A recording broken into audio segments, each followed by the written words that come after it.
Hello, Jude here at McLaren Boston with a detailed video overview of the Audi RS6 Avant in Nardo Grey. Absolutely stunning car. A super wagon in every sense of the word. So we're going to be taking a close look at the condition, both exterior and interior. Because when you take delivery of your RS6, I just want zero surprises.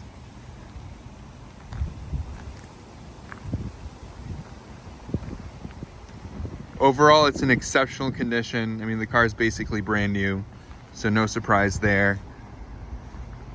It's obvious that it was well taken care of by the previous owner as well.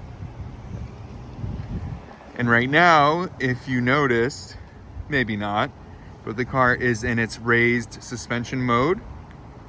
Because it is on air suspension, you can adjust the height.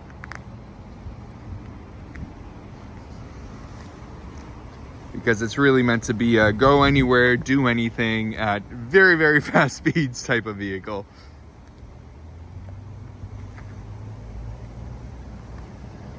The paint is very, very good. I love Nardo Grey. I think it works really well in this car, especially with the black optic package. You get a lot of contrast with the trim pieces, with the side mirror caps and everything. There are some very, very small, almost microscopic nicks on the front end of this car. I'm going to point them out to you as best as I can. There's one here. You can see there's my fingernail for size reference. Absolutely tiny. Excuse the water droplets. I just had the boys rinse off the car so I can get a really good look at it. One there down below. Very, very small one here. I don't think... yep. Okay, there he goes. I wasn't sure if it would even come up on the camera. Over on this side, small mark there. Small mark here. And lastly is this one here. So you can probably tell that they're absolutely tiny. Oh, sorry. One here as well. There might be more that I missed, but they're all gonna be at least that small or even smaller. That's just a smudge there. Or actually, hold on. Got very small nick there. Can that even show up? There we go. Very, very small. So like I said, if there are more, they're gonna be that tiny. And as soon as you step maybe half a foot away from the car, you're not gonna see them. But I wanna be as thorough as possible, again, just so there are no surprises. We're gonna take a close look at all four wheels. There's the front driver's side.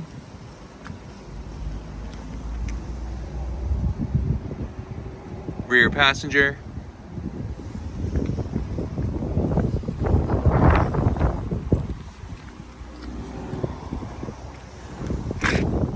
Sorry, rear driver's side. Now this is the rear passenger.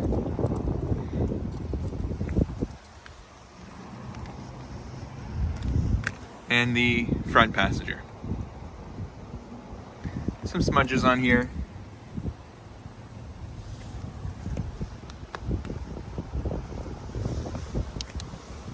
Water droplets. Again, just trying to get you as good of a look as possible. Let's look at the windscreen. And I like doing it this way here because it gives us the best look based on how everything's reflecting off of it, as opposed to being in the direct light where the sun will just shine right through it. So it looks good to me. The side windows have some tint on them. That all seems like it's in good shape. Back here, we're gonna open the tailgate because it is a wagon. There it goes. It is power open and close. Here in the back, we have the privacy cover, cargo tray, first aid kit, all accounted for. And then that's how the power tailgate closes. The light animations are very, very cool. I'm sure you've seen the commercials. It's just kind of neat. Before we jump in the front seat, let's take a look at the back.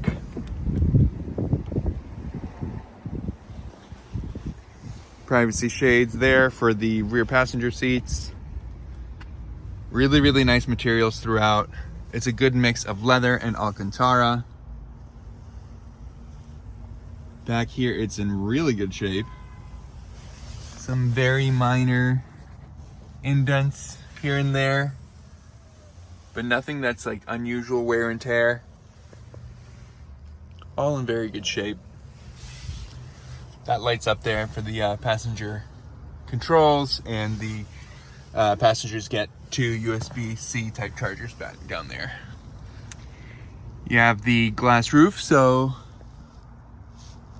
the rear passengers get a nice view of the sky, as do the folks sitting up front. And again, all in really good shape. Let's close that. Let's go up front. Again, great interior, really good materials. Alcantara is all in really good shape everywhere, as is the leather.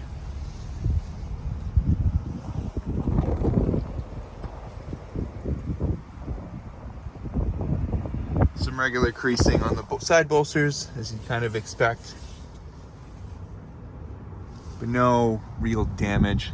Like I said, no excess wear and tear. It's all within reason. Same goes for the passenger seats, in good shape with just some slight creasing on the side bolsters there.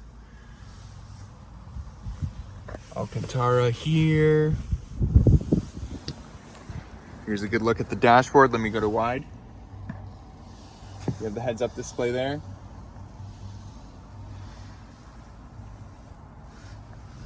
All in really good shape.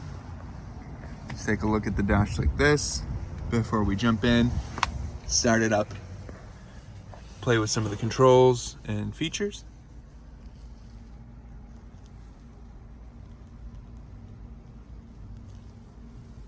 All the gloss black's in good shape.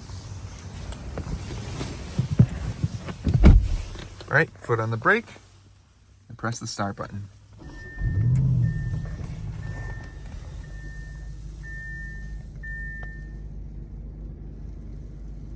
There it is.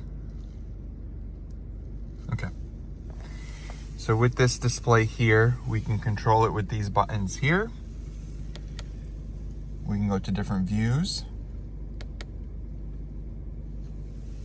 And then going left and right, we can select through different options there. There's your exact mileage, at least at the time of recording. Probably be a little bit more by the time we put the car through its final checks and make sure the gas tank is full, which it looks like it is now.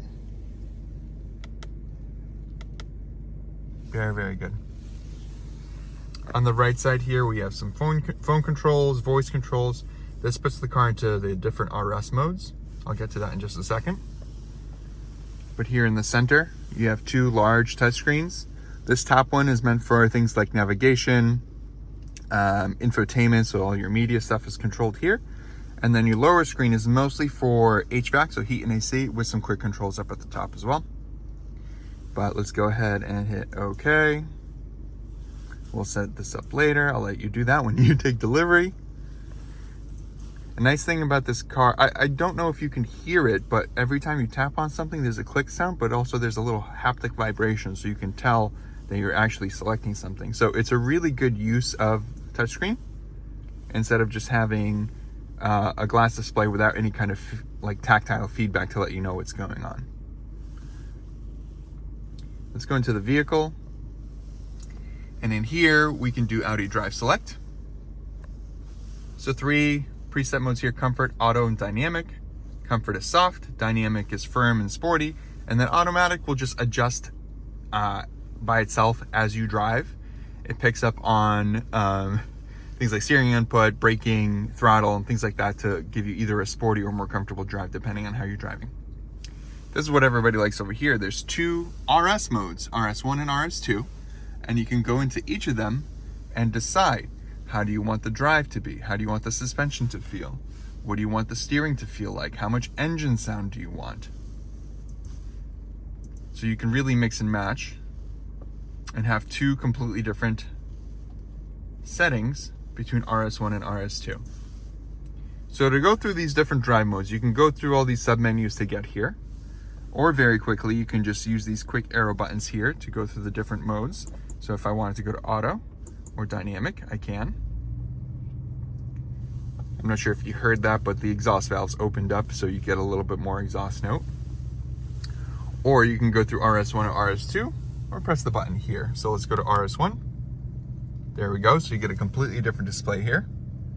Let's go to RS2. There we go.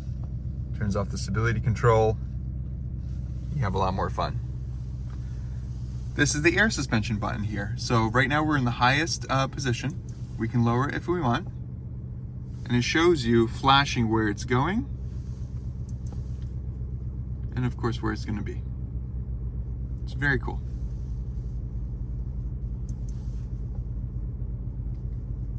Hope I don't confuse it by pressing it too much.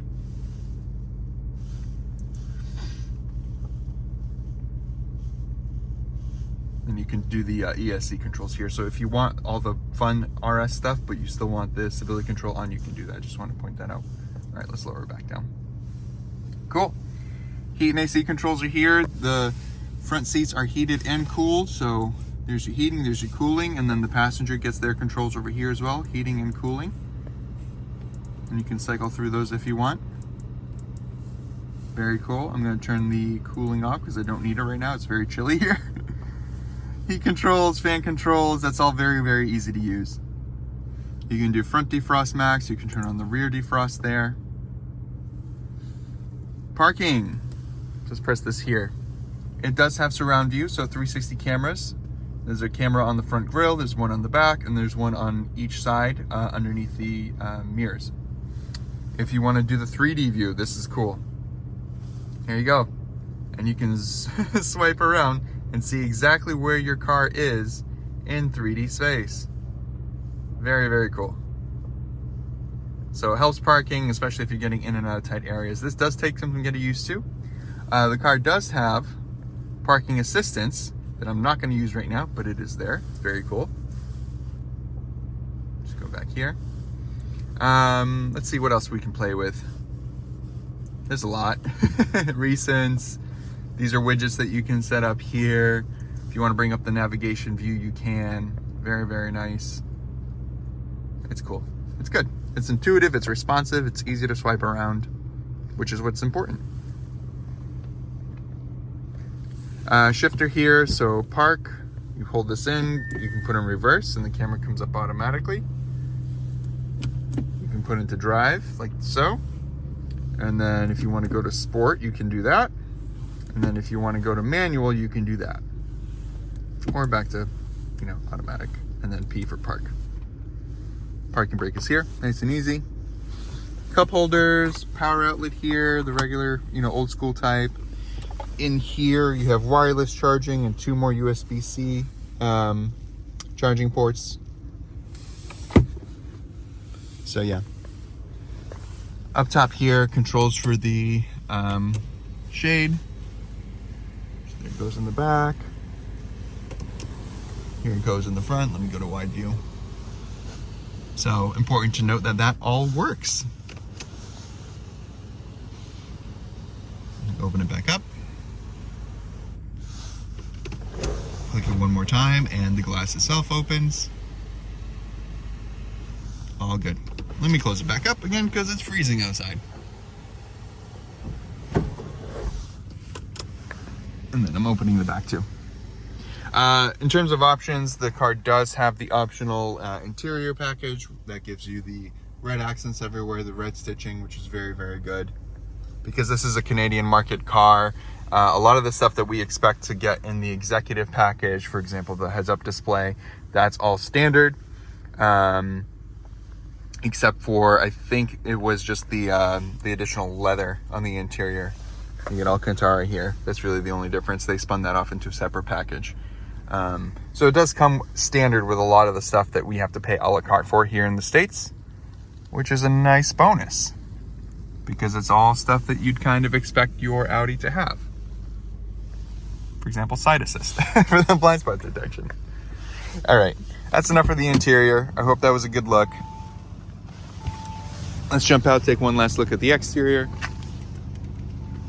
before we sign off.